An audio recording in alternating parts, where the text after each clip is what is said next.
Hey guys, this is Randy Unger with another special edition of Unger the Radar. And with me today is fellow film critic Karen Benardello. How are you, Karen? I'm doing good. How are you doing? I'm good.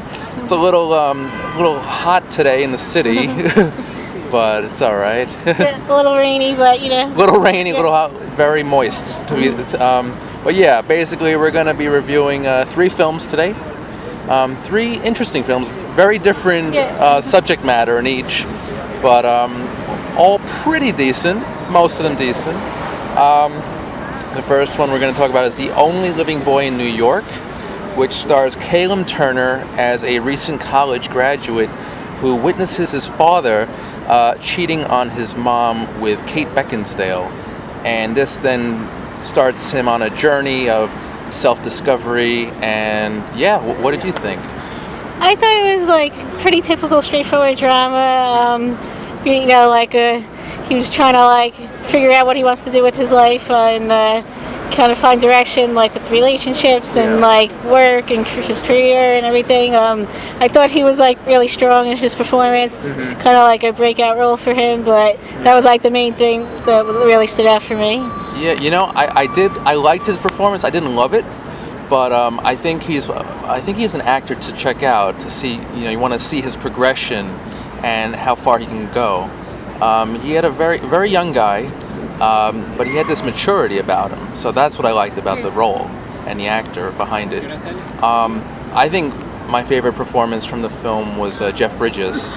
Yeah, I like Jeff Bridges too. Yeah, basically plays this cranky, wise old man who lives in the Caleb Turner's character's building, and basically they start bonding, and gives him some really good nuggets of wisdom in the film, I'd say. Yeah, Jeff Bridges is pretty cool. I like him. I've interviewed him a few times. Yeah, you're very lucky. Yeah. What's he like? He's very sincere and genuine and really excited about his movies, and he seems to really be invested in each one that he does. And the second time I got to meet him was for The Giver, and there was a press conference here in New York, and it was actually the day after Robin Williams, his death, and so he was Jeff Bridges was really talking about their relationship, and because they were in The Fisher King. Yeah, so great movie. That was very sad though, because it was just he was getting really emotional, and but he was still kind of really excited to remember his friend and colleague, and so he just that stood out. He kind of did a whole thing in the beginning of the press conference, just talking about their relationship. So that awesome. Kind of stood out. Yeah, that's so cool. Yeah. I wish I would have been there for that. Yeah, that was a good one. Yeah. Cool. Yeah. What did you think of Pierce Brosnan in this movie? Typical. Not really anything. Yeah. I thought it was okay. Yeah. It's fun to watch. Yeah. Kind of a little over the top, But it's interesting. They filmed a few scenes of this movie right by where I work, my day job. It's 17th between 5th and 6th, and I saw Kate Beckinsale just walk right by me. Oh yeah. Very cool. Yeah, very skinny woman, but beautiful. Yeah. But I really like her. My website Chucky does a lot of the horror stuff, and she was in the underworld movies, Right. and that's kind of stands out. I'm they're not the best movies, but Hey, I'll take Underworld over Pearl Harbor any yeah, day. that's true. Yeah. The action in those underworld movies are pretty good and everything, so Cool. that kind of stands out for me for her and stuff. And Yeah, she's very focused, very determined in her look, her roles. I don't know, she's interesting. I haven't met her, but I've always wanted to. Yeah, so, she'd be a cool person to interview, I'd say. Yeah. Nice. So, basically, I interviewed director Mark Webb, and I asked him, do you consider this a drama, a comedy, a dramedy? He said drama. What do you think? Thought it was a little of both. Yeah. There was some comedic moment, jokes that I was laughing at, but it was also I think at the core of it, it was really drama driven. The tone of it was very unique, I'd say. Yeah. It was a New York movie, but I don't know, just something about it. The visual style. I think people would be able to really relate to, even if they don't live here in New York. So. Yeah, it's kind of like a movie that can translate to any audience, pretty much. I think it's a good like change for him after like the Amazing Spider-Man, kind of like It's like when I heard it was Mark Webb, I'm like, really? Yeah. The guy who did the Amazing Spider-Man. That's an interesting choice, but he pulled it off, and I really enjoyed it. I gotta see it again because there's like it seems like there's a lot of layers, and then I want to just go back and revisit it and explore it deeper and deeper. So yeah, cool. Any final thoughts on the film? Just like like I said before, like the main character in the movie, I think is what stands out the most, and kind of like timely and relevant. Like I don't know if it'll really like people will really remember it like the Spider-Man movies he did, but I think like it's kind of relevant now. So cool. Yeah. Well, that is The Only Living Boy in New York, now out in theaters, and great cast, interesting story. Go check that one out. All right, guys. Next up is a little more of a fun film called Logan Lucky, which is directed by Steven Soderbergh of Ocean's 11 fame. And basically, this is about two brothers and a sister who plan to rob the Charlotte Motor Speedway. And basically, an FBI agent is on their tail.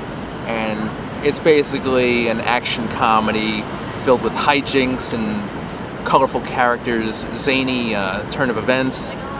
Karen, what did you think of this one?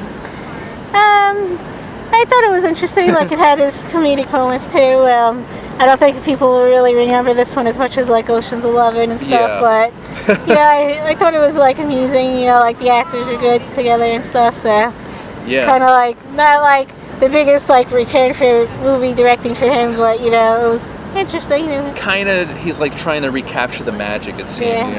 But you've got an awesome cast: Channing Tatum, Adam Driver, Daniel Craig, Katie Holmes, Seth MacFarlane, and Dwight Yoakam. Did you enjoy the cast, the people that they chose to be in this movie? I thought movie? it was like interesting casting, so definitely very interesting. I didn't even realize like when I was watching the movie that it was Seth MacFarlane until I was looking through the credits. I'm like, he has like the curly wig on and everything. So I'm like, British accent. So that was interesting. Yeah, that was a very unique turn of a unique role for him. So it was interesting to see him in that. So I mean, like this movie, it frustrates me because I want to love it because it's got all these ingredients in it that are really strong. They work together, but it's something I've seen before. The typical heist movie. They've done it a million times, and unfortunately the story here is just a little stale, and that's what disappoints me the most. Got a little thunder.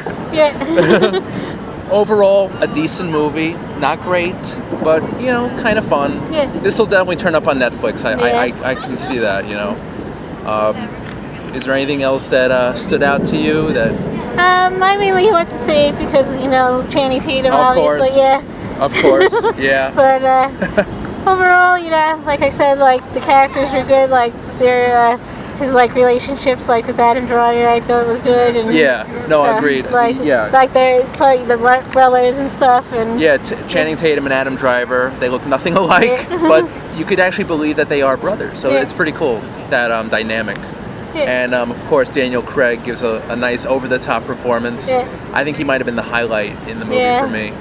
So I thought it was funny, like for the credits for that one too. And I was looking through it, it said introducing Daniel Craig. I'm like, he's trying to like reinvent himself, I guess. Right. Yeah, not your typical Daniel Craig performance. So that was pretty cool. All right, guys. So that's Logan Lucky came out today. Actually, So if if you really have no other options, check it out. Otherwise, I would wait for Netflix or cable. It's decent, but not great. It's just it's a fun little movie that, it's just a fun little movie. It's really, you can't say much more than that. All right. Final film of this edition of Under the Radar is called Patti Cakes, and it's about a young girl, 23-year-old girl from, where was she from? New Jersey. Was it Jersey? Yeah. Yeah, okay. I'm not really sure. I don't think they actually said we're in Jersey, Right. but close enough to the city that you can see it like across the water. So Basically, it could have been anywhere in the Yeah. U.S., small town. And basically, she is a young girl, a young white girl, who has a passion for rap. And basically, she idolizes this rapper, and she's basically trying to make a name for herself. She's talented, but she doesn't know how to get to the next level. Yeah. And this movie is basically her journey to try and achieve stardom. And yeah, Karen, what do you think of this one? This one, you got the invitation to the screening that they had earlier Fox had earlier this week. I saw who was in it. I thought that there was an interesting mix of character, cast and stuff. So I'm Yeah. I'll check it out. I'm not sure if I really like it. I don't listen to that kind of music, but I'm okay. Me neither. I'm I'll check it out, and it would really surprise me. I really liked it overall. So Yeah. It's another movie that I need to go revisit, but I really enjoyed it. The more I think about it, the more I reflect on it, I really thought the performances were phenomenal, especially from the young star, Danielle McDonald, who's actually Australian. Found out about that at the Q&A after the film. And she was amazing, I thought. She had just a lot of depth, and she actually believed that she was this girl trying to become a rapper. And honestly, for me, I think there's an Oscar nomination in her future. I hope. Yeah. So. Yeah, I first saw her, and she was in a movie a few years ago with Dakota Fanning, actually. Oh, really? And, I reviewed it, and then I saw the trailer for this one. I'm oh, she looks very familiar. And then I went back, and I'm that was her from that movie. So that was 2014. Okay. So it was I think it was called Every Secret Thing, something like that. And it was her and Dakota Fanning and Elizabeth Banks, and her and Dakota Fanning were supposed to be childhood friends, and kind of growing up together, and figuring out where they want to go the rest of their lives, and they have a secret in their past, and wow. so it was what's it called? I think it was Every Secret Thing. It was 2014. Okay. So I thought this was her first role. No. Okay, cool. Yeah, so she I looked her up, and she's done some TV too. So Okay. Yeah. Oh wow. Okay, I gotta check those out. Yeah. She's just very real, it's not even acting. It's just there she is, and it's a fearless performance, and I'd say that about almost everyone else in the cast. Yeah. You've got Bridget Everett, who plays the mother, who was actually in the movie that I think we reviewed a few weeks ago, Fun Mom Dinner. Yeah. Yeah, she's good. She's very loud, very big, very tall woman. Yeah. But this is a different type of role for her. She showed a side of her that you don't really see. She's usually outspoken and comedic. Yeah. But this was a little more down to earth. So I think I really respected her for that choice.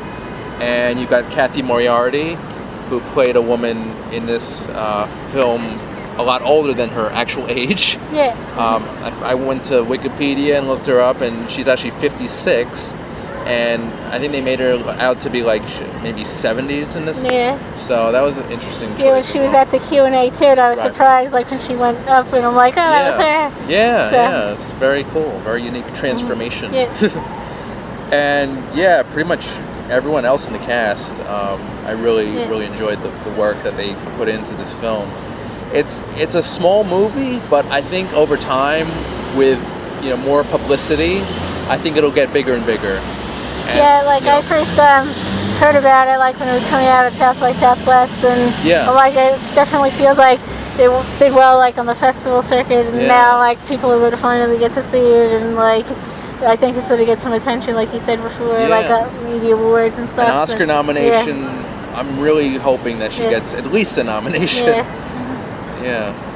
And people would probably compare this to 8 Mile, another female version of 8 Mile, another rap movie. I'm not big on rap. I don't know that many rap movies. I don't know about you, Karen. What do you think? I saw 8 Mile too, but other than that, I don't really Yeah. know too much about it either. So It's an interesting culture, though. I mean, Yeah. you know, and they do kind of touch on that in Patti Cakes, and Yeah. that's pretty cool that they did that. So, any final thoughts for Patti Cakes? I liked it. I like more than I expected. I thought it was really like emotional, Yeah. but like amusing too, and kind of like I feel like people could really relate to it. So Yeah. kind of like trying to achieve their goals and Yeah. dreams and stuff. So I'd say out of all 3 movies that we reviewed today, Patti Cakes Yeah. was my favorite, yeah. bar none. So good. All right, well, Karen, thank you so much for being here Thank you. today. This has been Under the Radar, and I'm your host, Randy Unger. Thanks so much for listening, guys. Thanks.